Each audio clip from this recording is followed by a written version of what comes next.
The modern attack surface is vast and permeable, extending from the data center to the cloud and device edge. Security teams are stretched thinner and thinner as they try to cover this ground. The result? More high-profile breaches hit the news every day. Don't let your organization be next. ExtraHop delivers security from the inside out, helping enterprise security teams detect threats up to 95% faster and cut staff time to resolve by 2/3 or more. Act with confidence. Learn more at extrahop.com/securityweekly. Let the team at Black Hills Information Security test your defenses. With over 10 years of experience in penetration testing, red teaming, and threat hunting, the testers at Black Hills will help you find the holes in your security before the bad guys do. The team at Black Hills cares about educating and sharing their knowledge by creating countless blogs, open source tools, and webcasts for you to learn more about the tradecraft of pen testing and red teaming. Visit securityweekly.com/BHIS to join their mailing list and view the latest blogs and webcasts from Black Hills Information Security. Major data security breaches continue to make headlines. Are you prepared? Standardizing your security framework will help you stay competitive, be a reliable business partner, and manage intellectual property, financials, and employee and customer information. The American National Standards Institute, or ANSI, offers the standards you need in one place through standard subscriptions, a cost-saving, fully customizable solution. Sign up for your free trial at securityweekly.com/ANSI. Welcome back to Business Security Weekly. I am your host, Matt Alderman, joined by Paul Asadorian. Join us April 1st to 3rd at Disney's Contemporary Resort for InfoSec World 2019. Visit infosecworld.misty.com/security-weekly and use the registration code OS19-SecWeek for 15% off the main conference or World Pass.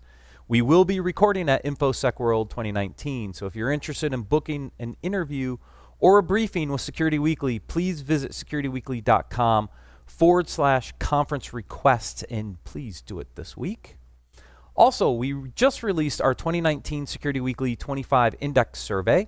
Please go to securityweekly.com and click the survey link to help us understand who's evaluating, using, or formerly used any of the Security Weekly 25 companies. The results will be summarized and presented back to all responders in a private webcast. All right, let's get into our article. So the first article, Paul, is my even CEOs should clean their own bathroom sometimes, or in my case, should actually retile and regrout a bathroom, which is what I did this weekend. That's because you're married. No, been there. It wasn't my house. It was my rental property. Oh, right. Up in Fort Collins. It's the house I bought for Renee, my daughter, who's at CSU, and a couple roommates. And we're in the middle of a blizzard, and I get a text from one of her roommates, and there's this huge bubble in the ceiling and water dripping through it, and I'm like, oh no. So I had to go up this weekend and not only repair a 4x5 section of ceiling, I also had to rip up all the tile, dry it out, make sure it was all dry. That stinks. Retile and regrout. Yes. So CEOs can do this stuff. I love this article for just so many reasons. It's hilarious. It is. There's some lessons in there too, but I like they have 3 paragraphs on why the bathroom, which essentially can be boiled down to the fantastic book that I read to my kids, which is Everyone Poops. Yep. If you haven't read it, fantastic book. It's a short read. Right. And the reason they picked the bathroom is because it is what all of us do at some point. It is very humbling to do because you're in there. It's just one of the nastiest, gross place there is. Everyone has to use the bathroom. But everybody has to use the bathroom. And the article was, they say spend money to save time, but she's in here. She says, yeah, but spend time to save money, and sometimes it's worthwhile to get your hands dirty and do it yourself. Yep. And I thought this was just a great article. I'm a very hands-on kind of person. I just I believe in doing some of this stuff myself, and I think it's just a really good article for leaders out there to sometimes you got to get your hands dirty. I actually just said to Johnny and Mark today, I'm like, we need to clean up, and by we, myself included, we need to just pick an area and start going through, because the studio side, what you see on camera stays pretty clean, because we come in here and we do a show for an hour or two, whatever, and we leave Thursday nights maybe a little different story. Yeah. But we've got, and I'm proud of everyone here. We've got this down pat. This part, this stays pretty neat. But, on the office side, there's all kinds of turmoil, and everyone's busy doing their jobs. And every once in a while, you got to be like, okay, time to. And I did actually on Christmas break clean my bathroom. That's why we have an executive washroom now. We do. I cleaned it all up myself. And I don't even use it. I should use it. You should. It's very nice. Exactly. Well, you know what? It needs to be cleaned again. Yeah. I guess the CEO's cleaning the bathroom after the show today. We'll tackle it together, Matt. We'll go in there and clean the bathroom. Yeah. No, so I thought that was a good article. Yeah, it was a fun article to read. CIO's top trends include innovation at scale, driving revenue, and customer centricity. We've talked about this a lot, about this digital transformation process, and we've talked. Look, it's not about technology per se. It's about innovation, driving revenue, and connecting to your customers. That's what's driving this digital transformation. And the CIOs are now really focusing on, how do I improve innovation? How do I incentivize? How do we bring ideas to the table? How do we drive those ideas through? It talks about creating kind of a focal group to kind of bring these ideas in, kind of vet them, and identify what's going to work and what's not, so that they can continue to drive innovation.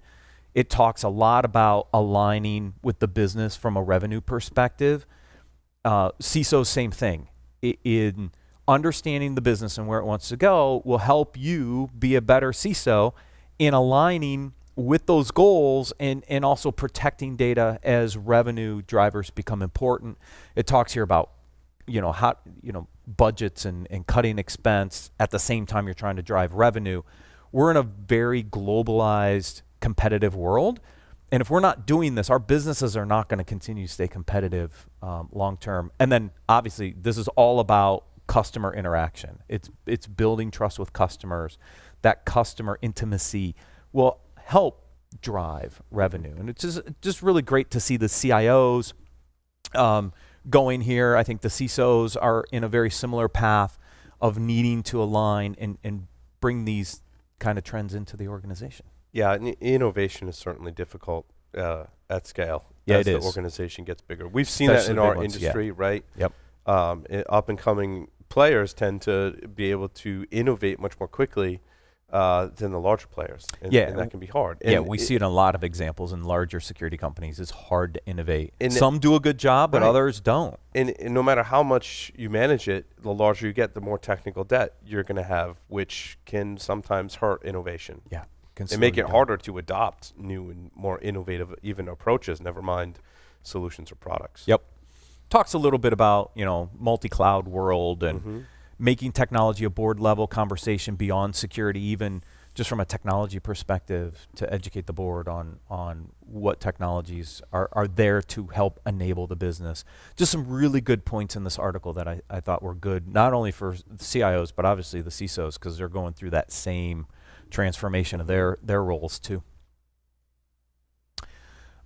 This next article, again, kind of, I keep the threads kind of similar here. This is trends behind the anticipated $300 billion cybersecurity market.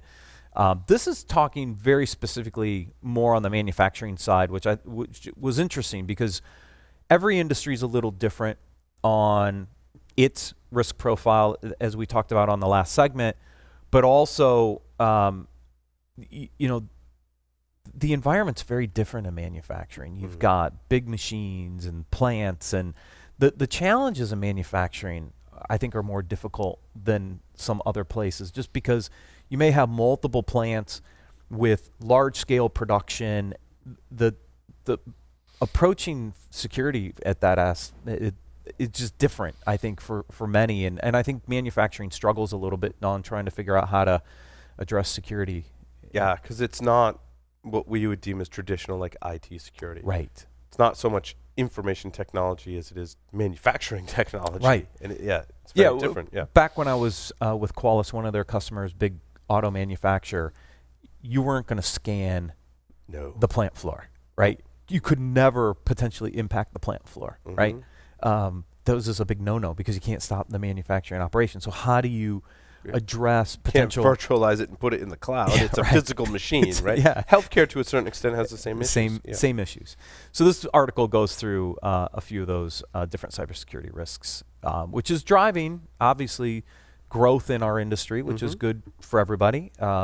Security is definitely becoming a bigger portion of people's budgets and I think that ransomware specifically really hit home in healthcare and manufacturing specifically because all of a sudden things stop, right? Can't service any existing or new patients, can't make any new cars or whatever you're making because the systems you rely on are now completely offline. Right. And I think, previous to ransomware, we were enjoying, is not the right word, but like this trend of, attackers were stealing data and doing other things, but not necessarily halting operations. And I really believe that ransomware was one of the things that kind of brought me back to the, DOS floppy disks or whatever that would corrupt your master boot record and make your computer not work, right? We hadn't seen attacks like that. Sure, there was denial of service. Those were largely network. A lot of these plants are separated enough to insulate them from an internet, kind of facing or receiving from the internet type denial of service attack. Ransomware really, I think, made them think hard about that and long about that because it does impact operations significantly. It does. So that leads into, is cybersecurity a part of your business strategy? It should be. We spent a lot of time on this in the last segment with Ian on, talking about cybersecurity as part of a business strategy. 4 really good points in here. You want to? Oh, okay, go ahead. I have a really good example that I read that you might not have picked up on if you were just looking at security. Oh, you want to do that first? first? So, okay, we'll do it this way. That's fine. So, the way I understand it is that, Facebook's made a lot of mistakes, right? And one of the mistakes that they've made is they're not encrypting users' passwords? Oh, the whole host of mistakes. They're calling it like the apology tour for Facebook, right? Or something like that. But one of the mistakes they made was they abused some aspect of iOS that they were like looking at people's data when they weren't logged into Facebook. There was this whole controversy. So basically they got caught red-handed, whether it was their partners or whatever, but they got caught red-handing, abusing some privileges in iOS and in violating people's privacy. Well, Apple obviously caught wind of this. So what Apple decided to do, and I didn't know this, but if you're a Facebook employee, I'm not sure exactly how it works, but Apple's got like a subsection of the App Store for Facebook employees where they publish their Facebook-only apps. And these are apps that like you're able to order meals and pay for meals at the Facebook cafeteria, only available to Facebook employees. Well, Apple pulled Facebook's private app store in response to all of the privacy and shady things that Facebook has been having. So Facebook employees got into work, and the article described it as like mass chaos at Facebook because they no longer had access to their apps because Apple and mom and dad are fighting, right? Got it. Yeah. Interesting. I thought that was interesting. So the 4 points in here, which I thought this is a good summary of this. Understand the business strategy of the organization, align the cybersecurity strategy. So it's an enabler of the business goals and objectives. We talked about this a little bit in last segment. Determine where the industry is moving, including the drivers and pressures that are driving the industry towards a particular direction. This is why we talk a lot about app user data, right? As we move applications into the cloud, as the perimeter shifts, these are trends that are happening that will change the way you have to think about security in the future. And doing it the old way isn't going to work in the future. So really good point. Engage your organization's leadership in understanding why cybersecurity must be integrated within the fabric of the organization. Again, we talk about security kind of always being this kind of bolt-on around. There, she really talks about integrate security into the fabric of the organization. That would integrate security into the fabric of applications and all the other things that you're doing because it's now a core tenet of who you are as a business. And the last one, which I absolutely love, is avoid FUD, fear, uncertainty, and doubt. It doesn't work anymore. A lot of people still do it out there, but I don't think it helps us as an industry to use FUD when it comes to cybersecurity. So some really good points there. Awesome. All right. Next article. Building an effective cybersecurity program. So again, we talked about this on the last segment, but here's an article that kind of lays out some of the steps for building an effective security program. Number one, I don't necessarily agree with. The first point here is build a perimeter. Perimeter shifting, if you think you're going to build perimeters the way we used to build them, I think you're sadly mistaken. I think that perimeter shifting, they are trying to think about, what is the perimeter of my environment. I don't think this is easy anymore. In the old days, this was really easy. So I don't necessarily agree this is number one. But the second one I fully agree with, which is understand your data, right? Yeah, I'd put that as number one. I would too. And the reason for that is hackers are going after data. That's what they're going after. And so if you don't understand your data, where it is, how critical it is, I don't know that you can build an effective cybersecurity program. To me, that's one of the just table stakes things that you need to do, even before you build a perimeter. Yeah. Understand where your data is. Because my guess is, if you define a perimeter, I guarantee you there's data outside of that perimeter. Yeah. I can almost guarantee it. It's not in a defined perimeter anymore. Well, go back to the Facebook example, right? Yeah. They lost data to, who was the research company? Analytica. Yes, Cambridge Analytica, right? Yeah. Yeah. Right.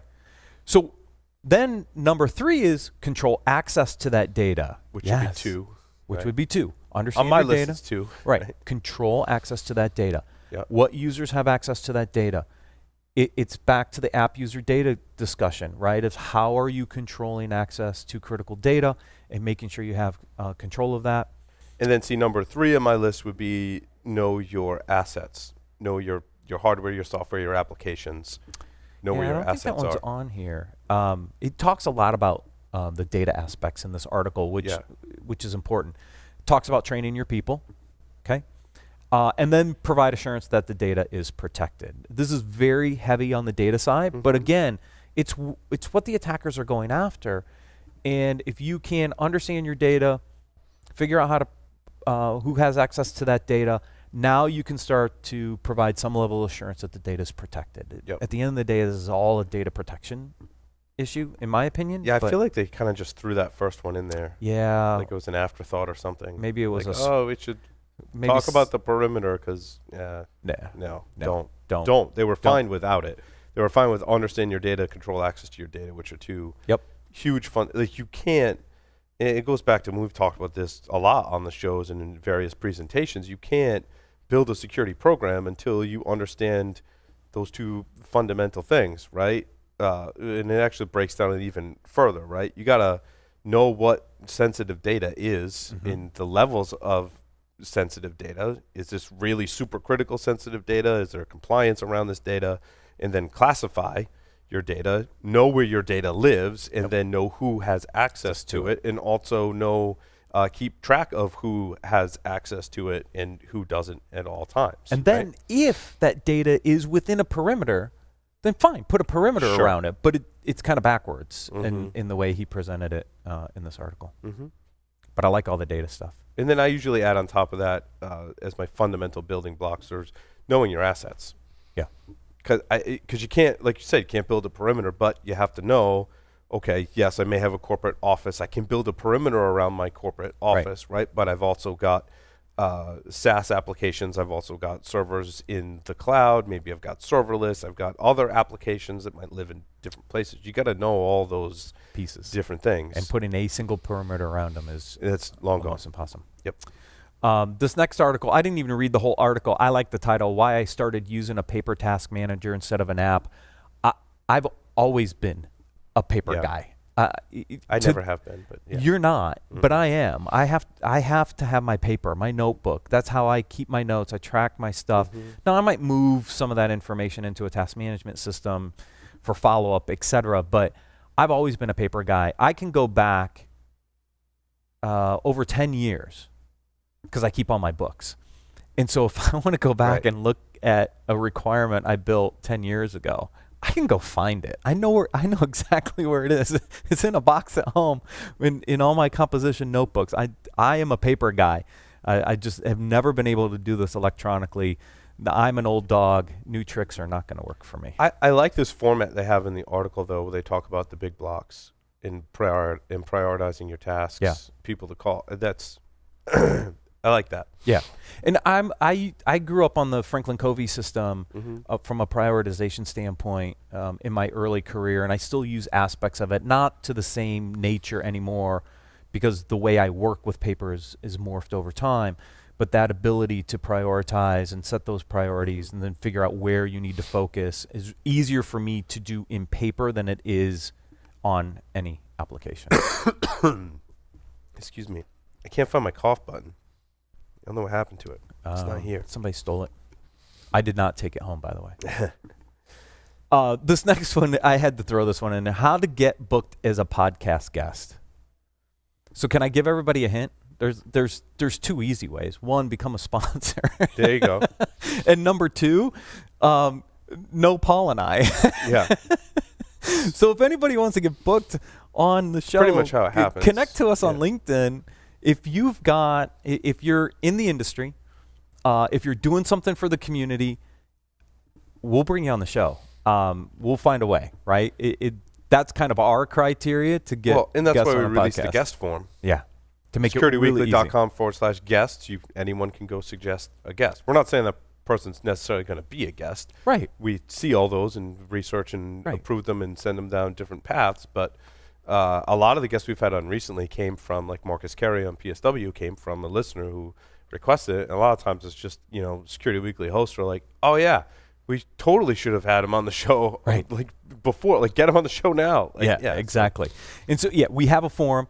And our criteria is pretty straightforward. If you're doing some research that benefits the whole community, you're doing open source projects that benefit the community, we'll find a way to get you on and share that back with the community. So to me, that's the easiest way to get booked as a podcast. I think the easiest way not to get on a podcast is to just continually from like when you initiate the process, be in the mode of like trying to sell something.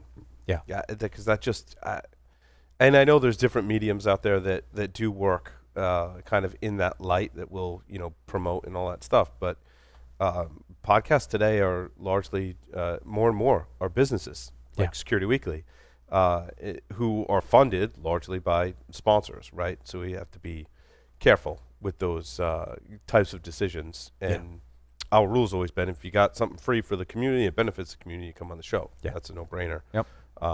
But if you're trying to get on a show, I guess it's the advice that Ed Scotus gave me, and one of the reasons that led to me creating the show was, in order to generate business, you got to give something to the community that you're trying to target with your business solution, and that's why we created the show. So in that spirit, if you do work for a product company, have something for free or independent research that you can share with the community for free that isn't a direct product pitch. Because typically a direct product pitch is going to appear in any podcast in any industry as a sponsored commercial or slot. Right. And we want to help educate the community on problems and solutions to those problems. And we don't want a sales pitch. We want problem, solution, value discussions on the network. Well, and Marcus is a great example. He is the founder and CEO of ThreatCare, but he had this awesome project where he wrote this book, and you should check it out. It's called Tribe of Hackers, right? And he interviewed 69 other hackers and asked them the same 14 questions. He's self-published the book through his company, but said all of the proceeds are going to charity, and listed which ones they were. I'm like, dude, that's awesome. Right. That's you had him on PSW last week. Yeah. So that's how you get on a podcast. That's how you get on a podcast, right? All right, last article. Is there really a cybersecurity talent shortage? Oh, we could debate this one. But there's some 2 minutes before I have to go to a meeting. But there's some good numbers in here. How many cybersecurity positions remain unfilled? There are 2.93 million open and unfilled positions worldwide, according to this article. So is there a talent shortage? Yeah, people would say there is a talent shortage, but the article goes deeper and says it's more than just workers, right? And it talks about, too many companies treat security as something that is an add-on after the rest of the systems are designed and deployed, which we've talked about. And, by bringing in some automation, by integrating security into the process, maybe you don't need that many people. Maybe you have the people you need. You have to you got to put them in the right skill set, right? And then use other tools to do some automation. We talked about this, I think, a couple weeks ago on ESW around SOAR, right? SOAR is not a replacement for people. SOAR is an ability to automate certain easy, maybe more mundane tasks, and then leverage the skill set you had that was doing that manually to now do more advanced things as part of your security program. Also, we can't talk about this topic without talking about how you ask the question, right? Because I think having spoken with people who recently have just been in the application process, right? The companies who are hiring are putting forth these requirements that are just like not based in reality. And there's multiple factors there, right? There's experience and skill, like asking for 20 years of experience with a technology that's only been really in use for the past 5 years is pretty commonplace from what I understand. Yeah. Also, not matching the experience you need with the salary is yet another way to contribute to those 2+ million jobs out there that no one's going to fill, because you're asking someone who has a lot of experience with a somewhat niche field or aspect within security for not anywhere near the salary they can make. Or asking for a degree. Yeah, exactly. Or a degree in a specific discipline. We've seen people come from other fields that have been very effective in the security market. I know lots of people that never finished their degrees that are just brilliant in this space, right? And so if you write the requirements wrong for that position, you're going to rule out a bunch of people that are probably a good fit for what you need, but you've asked for a lot of experience, or you've asked for a degree, or some of these other things that are just unrealistic some days. So it was just an interesting article for us to finish up on. Cool. All right. Thank you for joining us, and we'll see you next week on Business Security Weekly.